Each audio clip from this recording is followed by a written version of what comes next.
네, 안녕하세요. 멘탈이 전부다의 철영입니다. 네, 한 주의 시작을 알리는 월요일, 미국 증시는 혼조세로 시작했습니다. 다우와 S&P는 상승했지만 나스닥은 하락하며 마무리되었는데요. 오늘은 또 무슨 일이 있었을까요? 일단 오늘 시장 상황은 최근 약했던 다우가 나름 기지개를 펴고 반대로 나스닥은 그만큼 하락한 것을 보면 어떤 상황이었는지 쉽게 예측할 수가 있죠. 최근 시장의 가장 주요 이슈 중 하나인 은행 리스크가 오늘은 잠잠해진 양상을 띄었다는 것을 양대 지수의 가격 흐름만 봐도 쉽게 짐작해 볼 수 있습니다. 다우는 가격이 추세 지지선까지 밀렸다가 매수세의 지지를 받아 겨우 반등에 성공한 반면 나스닥은 추세 저항선의 돌파를 시도하다 매도세의 저항을 받아 반대로 가격이 밀린 상황입니다. 그러니까 양대 지수의 가격 흐름이 정반대였다고 보시면 됩니다. 다우에는 전체 30개 기업 중 JP모건, 골드만삭스, 아메리칸 익스프레스 이렇게 3개의 은행주가 포함되어 있고 전체 비중도 7% 정도 됩니다. 또한 안전자산인 채권에 대한 수요가 급증하며 채권 수익률이 급락했었는데 이것도 다우에서 나스닥으로 돈이 옮겨가게 만든 원인이었죠. 그런데 은행 리스크가 잠잠해지면서 이제는 반대로 그동안 눌려왔던 다우가 상승을 하고 상대적으로 강세였던 나스닥이 약세로 전환된 것입니다. 채권 수익률이 상승하는 방향으로 가는 것도 이 모든 상황을 뒷받침해주는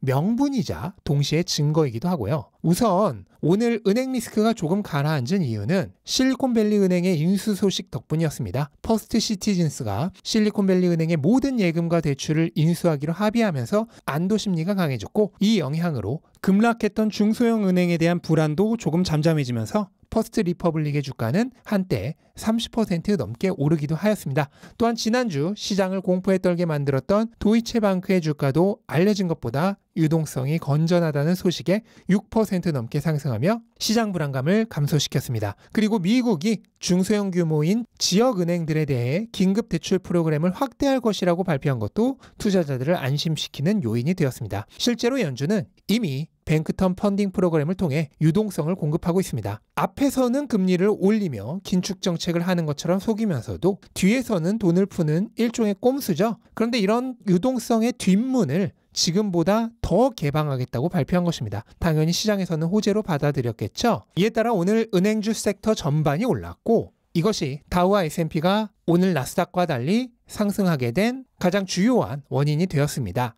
이미 여러 차례 말씀드린 것 같은데 미국도 그렇고 세계 여러 국가들의 정부나 중앙은행은 2008년에 경험을 통해 금융위기에 대한 면역주사를 맞아둔 상황입니다. 따라서 이번에는 병균이 침입하자마자 박멸하듯이 잡아내고 있습니다. 겉으로야 구제금융 안 한다. 모든 예금 보장해주지는 않을 것이다. 과 같은 입바른 소리를 하지만 조금 위험해지면 바로 다음날 말을 180도 뒤집죠. 무슨 말이냐 하면 또 다른 은행에서 문제가 터지면 결국 아무리 돈을 풀어서라도 유동성을 공급하여 초장에 막을 것이란 얘기입니다.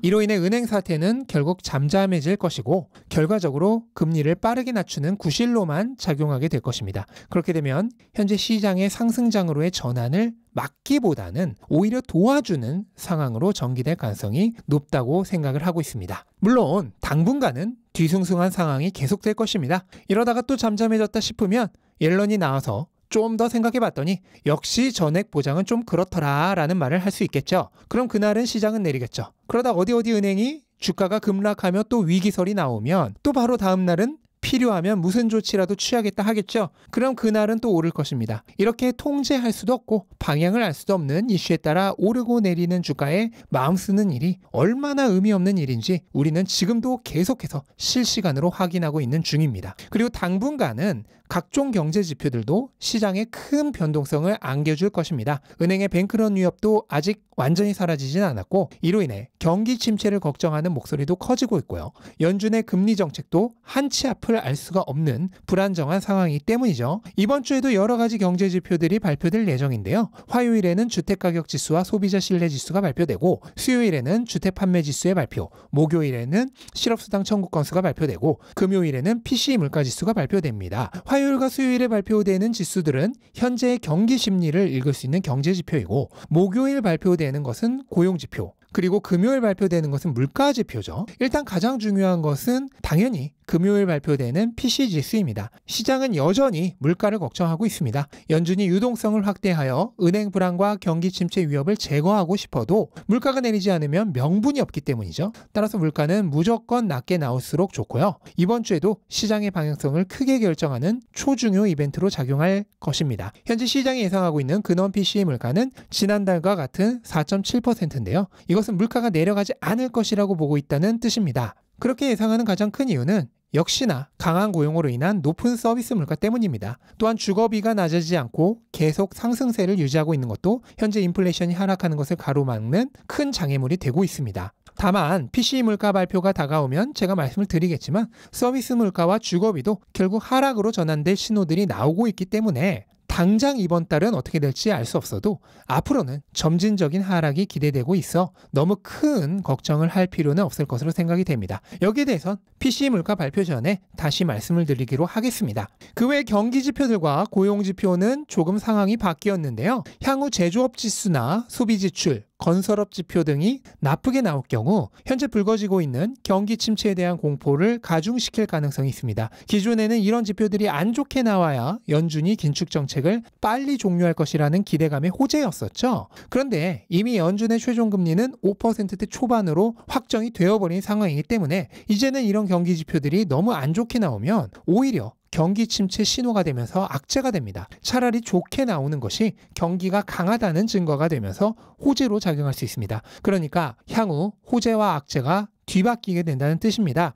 고용은 조금 애매한데요. 고용 역시 강할수록 악재였죠. 그런데 지난주 목요일 실업수당 청구 건수는 매우 강했음에도 프리마켓에서 시장은 오히려 상승했습니다. 이것만 보면 이제 고용도 강할수록 경기 침체 가능성을 낮추면서 호재로 바뀔 수 있다는 뜻인데요. 다만 아직까지 물가가 낮아지는 것을 방해하는 최대 요인이 서비스 물가란 점을 감안하며 강한 고용은 높은 임금으로 물가 하락을 제재하는 역할을 할 것이기 때문에 완전하게 호재와 악재가 뒤바뀐 정도는 아니라고 보고 있습니다. 현재로서는 그냥 적당하게 나와주는 게 가장 무난하지 않을까 생각이 됩니다.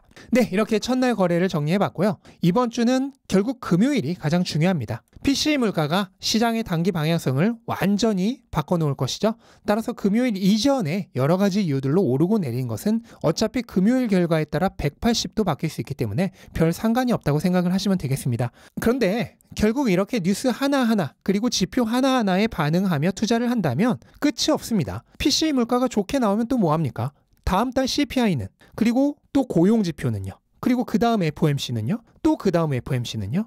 영원히 불안 속에 투자해야 합니다. 그래서 경제 상황이나 시장 상황을 쫓아 가격에 매몰되어 투자하게 되면 영원히 고통에서 헤어나올 수 없고 좋은 투자 결과를 만들어내기도 어렵게 되는 것입니다. 그럼 어떻게 하면 될까요? 또 설명할 필요는 없겠죠? 돈의 규칙에 이미 모두 써놨습니다. 이 영상을 여기까지 보신 분이라면 책을 이미 보신 분일 테니 오늘은 굳이 추가 설명을 하지 않겠습니다. 장기적 관점에서 가치를 추구하고 돈을 자산으로 꾸준히 전환하는 것, 그리고 내가 가진 자산의 가치가 유지되고 있는지 관찰하는 것, 이것으로 끝이죠. 나머지는 시간에 맡기면 됩니다. 네, 이렇게 정리를 하고요.